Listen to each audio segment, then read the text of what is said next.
तो दोस्तों हमने अभी तक अभी कुछ बेसिक्स डिस्कस किए। उसमें सबसे पहले हमने ये डिस्कस किया कि शेयर क्या होता है, वो शेयर जिस मार्केट में ट्रेड होता है वो मार्केट क्या होता है, वो मार्केट को रेगुलेट करने वाली बॉडी जिसको हम स्टॉक एक्सचेंज कहते हैं, और शेयर किस प्राइस पे ट्रेड होता है, क्या अलग अलग टाइप्स ऑफ प्राइसेस है।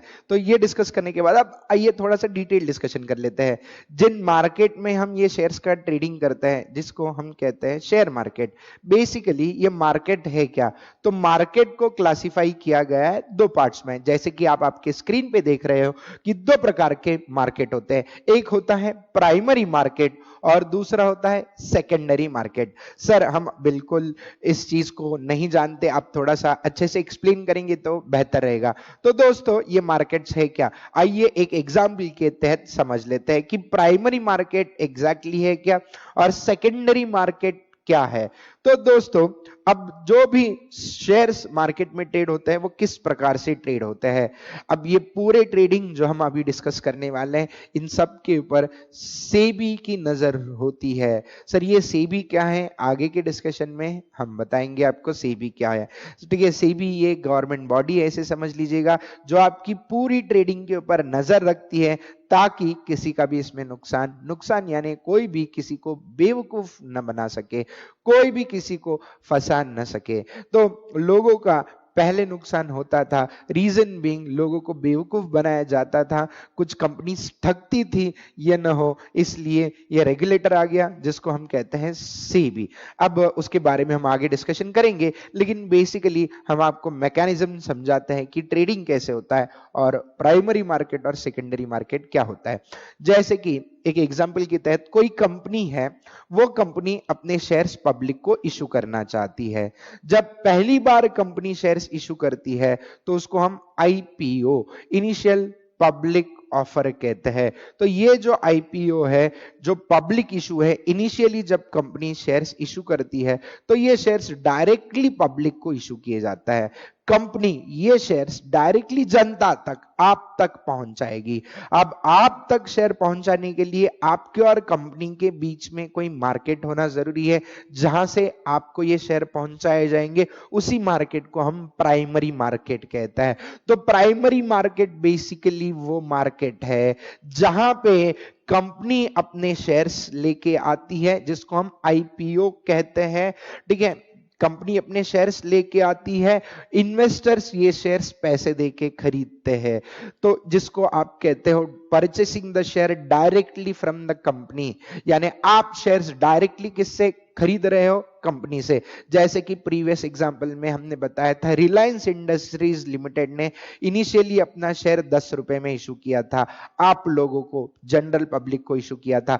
किसके थ्रू इशू किया था? प्राइमरी मार्केट्स के थ्रू इशू किया था, और आपको इशू करके आपको शेयर सर्टिफिकेट दिया गया और आपसे 10 रुपया लिए गए। 10 रुपया लेके आपको ओनर बनाया गया। ओनर कैसे बनाया गया? आपको शेयर सर्टिफिकेट देके ओनर बनाया गया। तो बेसिकली प्राइमरी मार्केट में कंपनी डायरेक्टली पब्लिक को शेयर्स इशू करती है। अब आप एज एन इन्वेस्टर, आपके पास शेयर आ गया रिलायंस इंडस्ट्रीज लिमिटेड का, 10 रुपए का शेयर आपने खरीद लिया था कंपनी से डायरेक्टली, प्राइमरी मार्केट में ये शेयर खरीद लिया था। अब ये शेयर बाद में होता क्या है, कंपनी ये शेयर स्टॉक एक्सचेंजेस पे लिस्ट करवाती है। लिस्ट करवाती है यानी स्टॉक एक्सचेंजेस को कहती है अब हमारा शेयर आपकी मार्केट में ट्रेड करना शुरू करवा दीजिए। तो जब ये शेयर ट्रेड करना शुरू होता है तो एज एन इन्वेस्टर, अगर आप समझो आपने 10 रुपए का जो शेयर खरीदा था रिलायंस का, उसकी आज की कीमत, ठीक है, तकरीबन 1100 रुपए तक पहुंच गई है। अब आप चाहते हो कि ये शेयर आप बेचे, तो आप ये शेयर किसको बेचेंगे? तो इसके लिए आप आपके ब्रोकर को कम्युनिकेट कीजिएगा। ब्रोकर जो है वो आपके शेयर के लिए बायर ढूंढता है, यानी बायर यानी वो दूसरा इन्वेस्टर होगा जिसको ये शेयर अब खरीदना है, जिसने प्राइमरी मार्केट में नहीं खरीदा था तो उसको अब ये शेयर खरीदना है। तो अब वो किसके थ्रू खरीदेगा? ब्रोकर्स के थ्रू खरीदेगा।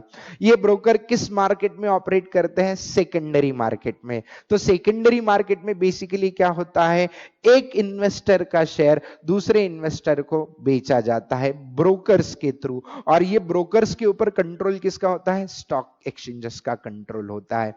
तो बेसिकली सेकेंडरी मार्केट वो होता है जहां पे शेयर्स का ट्रेडिंग दो इन्वेस्टर्स के बीच में चलता है, और प्राइमरी मार्केट वो होता है जहां पे शेयर्स का ट्रेडिंग दो एक कंपनी और एक इन्वेस्टर के बीच में चलता है। तो सर इसका मतलब प्राइमरी मार्केट में कंपनी और इन्वेस्टर डायरेक्टली इन्वॉल्व होते हैं और सेकेंडरी मार्केट में दो इन्वेस्टर्स इन्वॉल्व होते हैं। तो दोस्तों इसमें से प्राइमरी और सेकेंडरी मार्केट में से दोनों भी मार्केट इक्वली इंपॉर्टेंट है।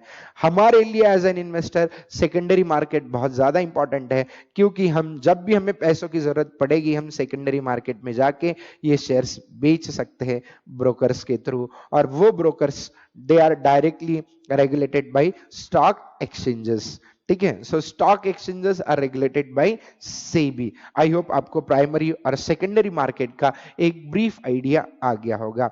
अब दोस्तों बढ़ते हैं अपने अगले डिस्कशन की ओर, टाइप्स ऑफ इंडेक्स। बेसिकली अब ये इंडेक्स क्या होता है, अभी तक सर आपने जितना बताया वो हमें समझ में आ गया। शेयर क्या होता है सर हमें ये समझा, ठीक है। शेयर मार्केट क्या होता है ये समझा। स्टॉक एक्सचेंजेस क्या होते हैं ये समझा। शेयर कितनी प्राइसेस पे ट्रेड होता है, ओपन प्राइस क्या है, क्लोज प्राइस क्या है, हाई क्या है, लो क्या है वो समझा। सर प्राइमरी मार्केट क्या होता है, सेकेंडरी मार्केट क्या होता है वो भी समझ में आ गया सर, ठीक है। अब सर ये क्या है इंडेक्स। अब दोस्तों जब भी हम ट्रेड करते हैं तो ट्रेड करते वक्त जनरली ये शेयर की प्राइस आगे जाके क्या होगी या आगे जाके क्या हो सकता है, प्राइस बढ़ सकती है या प्राइस नीचे जा सकती है, ये हम किस बेसिस पे तय करें, तो उसके लिए बेसिस लिया जाता है इंडेक्स का।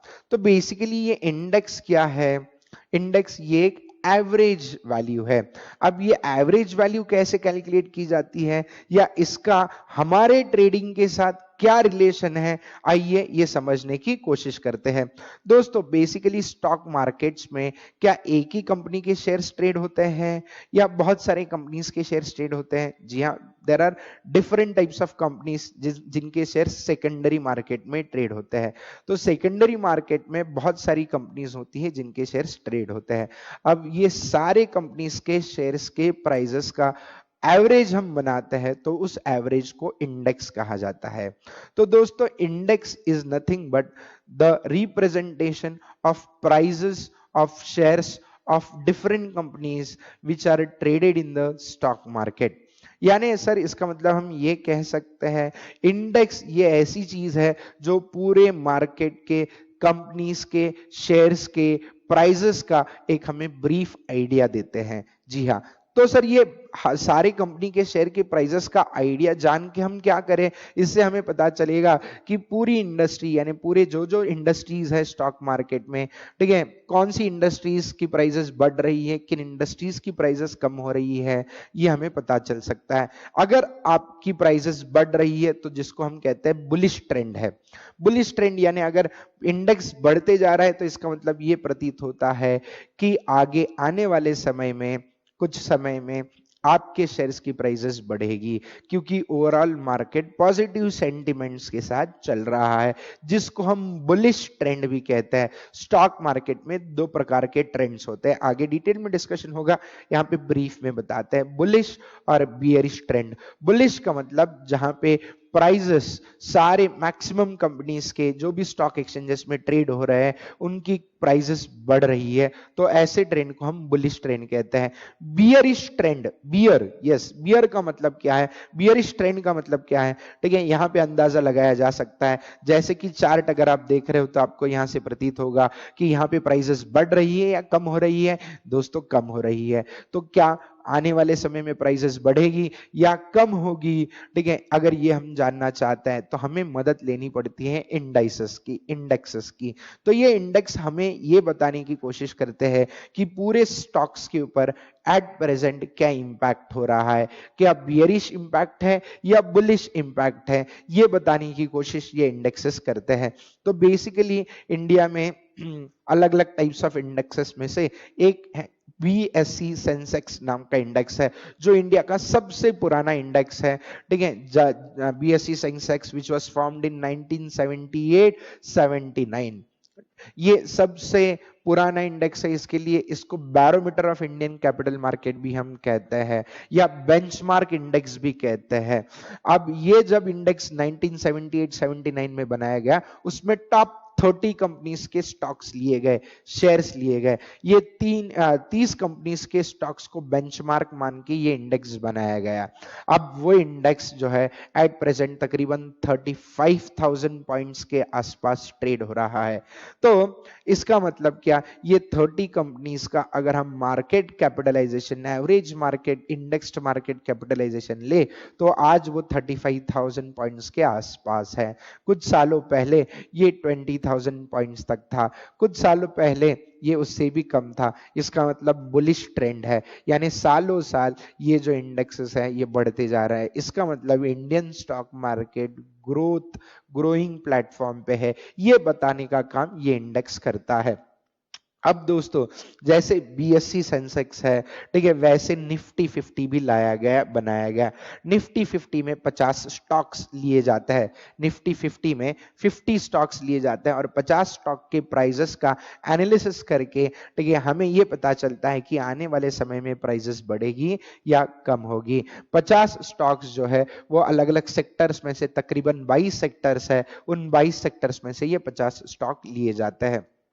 तो दोस्तों, आई होप यहां तक का डिस्कशन इंडेक्स का आपको समझ में आया होगा। इंडेक्स में, इसका मतलब इंडेक्स में एज फार एज इंडेक्स का कैलकुलेशन भी है, वो कैलकुलेशन हम आपको समझा देंगे, लेकिन आपके लिए ज्यादा, एज ए ट्रेडर आपके लिए ज्यादा रिलेवेंट नहीं है। आपके लिए बस इतना जानना रिलेवेंट है कि ये इंडेक्सेस हमें एक इंडिकेटर करके एक्ट करते हैं, हमें ये बताने की कोशिश करते हैं कि आने वाले समय में क्या स्टॉक्स ऊपर जाएंगे या स्टॉक्स नीचे आएंगे, यानी क्या बियरिश ट्रेंड होगा या बुलिश ट्रेंड होगा।